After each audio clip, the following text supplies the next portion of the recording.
ಎಲ್ರಿಗೂ ನಮಸ್ಕಾರ ಸ್ನೇಹಿತರೆ, ನಾನು ಆನಂದ್. ಎಲ್ಲರೂ ಹೇಗಿದ್ದೀರಾ ಸ್ನೇಹಿತರೆ? ಇವತ್ತಿನ ಈ ಒಂದು ವಿಡಿಯೋದಲ್ಲಿ ನಾವು ನಮ್ಮ ಗಂಗಾವತಿಯ ಒಂದು ಹತ್ತಿರವಿರುವಂತಹ ಒಂದು ಪುರಾಣ ಪ್ರಸಿದ್ಧಿಯಾದಂತಹ ಪುರಾತನವಾದ ಒಂದು ದೇವಾಲಯಕ್ಕೆ ಹೊರಟಿದ್ದೀವಿ. ಇವತ್ತು ನನ್ನ ಜೊತೆಗೆ ಇದ್ದಾರೆ ನಮ್ಮ ಸ್ನೇಹಿತರಾದ ಸಂಗಮೇಶ್ ಅವರು. ಸೊ ಇವತ್ತಿನ ಒಂದು ಬ್ಲಾಗಲ್ಲಿ ನಾವು ಆ ಒಂದು ದೇವಾಲಯವನ್ನು ನೋಡೋಕೊಂಡಿದ್ವಿ. ಬನ್ನಿ ಸ್ನೇಹಿತರೆ, ಹೋಗೋಣ. ಈ ದೇವಾಲಯಕ್ಕೆ ಮೊದಲು ಬರಬೇಕಂದ್ರೆ ನಾವೇನು ಗಂಗಾವತಿಯಿಂದ ಆನೆಗೊಂದಿಗೆ ಹೋಗ್ತೀವಿ, ಅದು ಲೆಫ್ಟ್ ಸೈಡಿಗೆ ದೇವಘಾಟಿಗೆ ಹೋಗೋ ರೋಡ್ ಏನಿದೆ, ಸೊ ಈ ದೇವಾಲಯಕ್ಕೆ ಹೋಗ್ತೀವಿ ನಾವು. ಸೊ ಇದೇ ಒಂದು ದಾರಿಯ ಮುಖಾಂತರ ಈಗ ನಾನು ಆ ದೇವಾಲಯಕ್ಕೆ ಹೊಂಟಿದ್ದೀನಿ. ಸೊ ಈ ದೇವಾಲಯದ ವಿಶೇಷತೆ ಏನು ಮತ್ತು ಅದರ ಇತಿಹಾಸ ಏನಂತ ಆ ದೇವಾಲಯಕ್ಕೆ ಹೋಗಿ ಅಲ್ಲಿ ಇತಿಹಾಸವನ್ನು ತಿಳ್ಕೊಳ್ಳೋಣ. ಹಾಗಾದ್ರೆ ಇನ್ಯಾಕೆ ತಡ, ಬನ್ನಿ ಸ್ನೇಹಿತರೆ ಹೋಗೋಣ.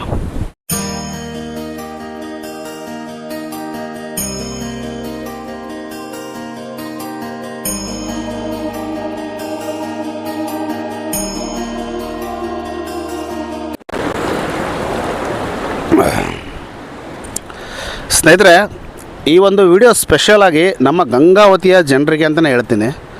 ಯಾಕಂದರೆ ನಾನು ಗಂಗಾವತಿಯಲ್ಲಿ ಇದ್ಕೊಂಡು ಅನೇಕ ಪುರಾತನ ದೇವಾಲಯಗಳು ಯಾವ್ಯಾವಿದೆ, ನಂದು ಕಿಷ್ಕಿಂಧೆ ಕಥೆಗಳು ಚಾನಲ್ ಅಂತಿದೆ. ಸೊ ಆ ಇತಿಹಾಸದ ಚಾನಲ್ ಇರೋ ಕಾರಣ ಗಂಗಾವತಿಯ ಸುತ್ತಮುತ್ತಲಿನ ಎಲ್ಲ ಐತಿಹಾಸಿಕ ದೇವಾಲಯಗಳ ಬಗ್ಗೆ ನಾನು ವಿಡಿಯೋ ಮಾಡಿದ್ದೀನಿ. ಸೊ ಆದರೆ ಈ ದೇವಾಲಯಕ್ಕೆ ನಾನು ಬಂದಿದ್ದಿಲ್ಲ. ಇವತ್ತು ಫಸ್ಟ್ ಟೈಮ್ ನನ್ನ ಗೆಳೆಯನ ಜೊತೆ ಬಂದೆ. ಆತನಿಗೆ ನಾನು ತುಂಬ ಥ್ಯಾಂಕ್ಸ್ ಹೇಳೋಕ್ಕೆ ಇಷ್ಟಪಡ್ತೀನಿ. ಯಾಕೆಂದರೆ ನೋಡಿ ಸ್ನೇಹಿತರೆ, ಎಷ್ಟು ಸುಂದರವಾದಂತಹ ತುಂಗಾಭದ್ರಾ ನದಿ ಹರಿತಾ ಇದೆ. ಈಗೆಲ್ಲ ಡ್ಯಾಮ್ ಫುಲ್ಲಾಗಿ ನೀರು ಬಿಟ್ಟಿದ್ದಾರೆ. ಸೊ ಎಷ್ಟು ಮನಮೋಹಕವಾಗಿದೆ ಇಲ್ಲಿಯ ದೃಶ್ಯ ಅಂದರೆ, ಪಕ್ಕದಲ್ಲಿ ಬಾಳೆ ತೋಟ ಇದೆ, ನದಿ ಇದೆ, ಹೊಲ ಗದ್ದೆ, ಇಂಥ ಸುಂದರವಾದ ದೇವಾಲಯ. ಮತ್ತು ಈ ದೇವಾಲಯದ ತುಂಬ ಒಂದು ಪುರಾತನವಾದ ದೇವಾಲಯ. ಇದನ್ನು ಜೀರ್ಣೋದ್ಧಾರ ಮಾಡಿದ್ದಾರೆ. ಆ ಎಲ್ಲ ಕಂಬಗಳು, ಆ ನಿರ್ಮಾಣದ ಕೆಲಸ ನೋಡಿದರೆ ಎಲ್ಲ ಜೀರ್ಣೋದ್ಧಾರ ಮಾಡಿದ್ದಾರೆ. ಮತ್ತು ಒಳ್ಳೆಯ ಒಂದು ಪ್ರಕೃತಿಯಿಂದ ನೋಡೋಕ್ಕೆ ಇಲ್ಲಿ ಸಿಗುತ್ತೆ. ತುಂಬ ಅದ್ಭುತವಾದಂತಹ ದೇವಾಲಯ ಇದು. ಸೊ ಸ್ನೇಹಿತರೆ, ನೀವು ಏನಾದರೂ ಗಂಗಾವತಿಯವರಾಗಿದ್ದರೆ ಈ ಒಂದು ದೇವಾಲಯವನ್ನು ನೀವು ಮಿಸ್ ಮಾಡಬೇಡಿ. ಖಂಡಿತವಾಗಿ ಇಲ್ಲಿ ಬನ್ನಿ. ನಾನೇನು ನನ್ನ ವಿಡಿಯೋದಲ್ಲಿ ತೋರಿಸಿದ್ದೀನಿ ಆ ಪ್ರಕಾರವಾಗಿ ಬನ್ನಿ. ಅಕಸ್ಮಾತ್ ನಿಮ್ಗೆ ಗೊತ್ತಾಗಿಲ್ಲ ಅಂದರೆ ನನ್ನ ವಿಡಿಯೋ ಡಿಸ್ಕ್ರಿಪ್ಷನಲ್ಲಿ ಗೂಗಲ್ ಇದ್ರ ಲೊಕೇಶನ್ ಹಾಕಿರ್ತೀನಿ. ಸೊ ಅದ್ರ ಮುಖಾಂತರ ಆದರೂ ಬನ್ನಿ ಅಂತ ನಾನು ಈ ಮೂಲಕ ನಿಮಗೆ ಕೇಳ್ಕೊಳ್ತೀನಿ.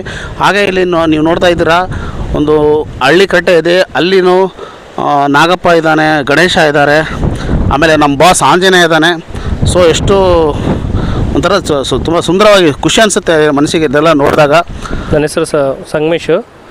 ನಾನು ಏನಂದರೆ ದೇವಸ್ಥಾನಕ್ಕೆ ಇವಾಗ ಒಂದು 15 ಡೇಸ್ ಬಿಫೋರು ನಾನು ನಮ್ಮ ಬ್ರದರು ಮಂಜುನಾಥ್ ಅಂತ, ಅವರು ನಮ್ಮ ಮಳೆಯ ಎಲ್ಲ ಇಲ್ಲಿ ವಿಸಿಟ್ ಬಂದಿದ್ವಿ. ಸುಮ್ಮನೆ ಏನೋ ಟೈಮ್ ಪಾಸ್ ಆಗಲಿ, ಈ ದೇವಸ್ಥಾನ ಚೆನ್ನಾಗಿ ದೂರದಿಂದ ಚೆನ್ನಾಗಿ ಕಾಣ್ತು ನೋಡೋಣ ಅಂತ ಬಂದರೆ, ಇಲ್ಲಿ ದೇವಸ್ಥಾನ ಮಾತ್ರ ತುಂಬ ಸುಂದರವಾಗಿದೆ. ಹಾಗೆ ದೇವಸ್ಥಾನದ ಪಕ್ಕ ಒಂದು ತುಂಗಭದ್ರಾ ಹರಿಯುವ ಹೊಳೆ ಇದೆ. ತುಂಬ ಸುಂದರವಾಗಿದೆ ಈ ದೇವಸ್ಥಾನ. ಎಲ್ಲರೂ ದಯವಿಟ್ಟು ತಪ್ಪದೆ ಒಂದ್ಸರಿ ದೇವಸ್ಥಾನಕ್ಕೆ ಬಂದು ಜಡೆಯ ಮಹಾಲಿಂಗೇಶ್ವರ ದೇವಸ್ಥಾನಕ್ಕೆ ಸ್ವಲ್ಪ ದರ್ಶನ ತಗೊಂಡು ಹೋಗಬೇಕಾಗಿ ವಿನಂತಿ. ಹಾಗೆ ಈ ದೇವಸ್ಥಾನ ವಿಶೇಷ ಏನಂದರೆ, ಯಾರೇ ಭಕ್ತರು ಬರಲಿ ಅವ್ರ ಆಸೆ ಎಲ್ಲ ಈಡೇರುತ್ತೆ ಅಂತ ಇಲ್ಲಿ ಸುತ್ತಮುತ್ತ ಇರೋ ಜನರೆಲ್ಲ ಹೇಳೋ ಪ್ರಕಾರ ಇಲ್ಲಿ ನೀವೇನೇ ನಡ್ಕೊಳ್ಳಿ, ಈ ನಿಮ್ಮ ಇಷ್ಟಾರ್ಥಗಳೆಲ್ಲ ಈಡೇರ್ತವೆ ಇಲ್ಲೆಲ್ಲ ದೇವಸ್ಥಾನದಲ್ಲಿ. ಸ್ನೇಹಿತರೆ, ನೋಡಿದ್ರಲ್ಲ, ಈ ಒಂದು ವಿಡಿಯೋ ನಿಮಗೆ ಇಷ್ಟ ಆಯಿತು ಅಂತ ಭಾವಿಸ್ತಿದ್ದೀನಿ. ಇನ್ನೂ ಯಾರು ಈ ದೇವಾಲಯಕ್ಕೆ ಭೇಟಿ ನೀಡಿಲ್ಲ, ಬಂದು ದೇವರ ದರ್ಶನ ಪಡ್ಕೊಳ್ಳಿ ಅಂತ ಹೇಳ್ತಾ ಈ ಒಂದು ವಿಡಿಯೋನ ಮುಗಿಸ್ತಾ ಇದ್ದೀನಿ. ಸ್ನೇಹಿತರೆ, ಇನ್ನೂವರೆಗೂ ನನ್ನ ಚಾನಲ್ ಯಾರು ಸಬ್ಸ್ಕ್ರೈಬ್ ಆಗಿಲ್ಲ, ಸಬ್ಸ್ಕ್ರೈಬ್ ಆಗಿ. ಹಾಗೆ ಈ ಒಂದು ವಿಡಿಯೋಗೆ ಲೈಕ್ ಮಾಡಿ, ಶೇರ್ ಮಾಡಿ ಅಂತ ಕೇಳ್ಕೊತಾ ಈ ಒಂದು ವಿಡಿಯೋನ ಮುಗಿಸ್ತಾ ಇದ್ದೀನಿ. ನಮಸ್ಕಾರ.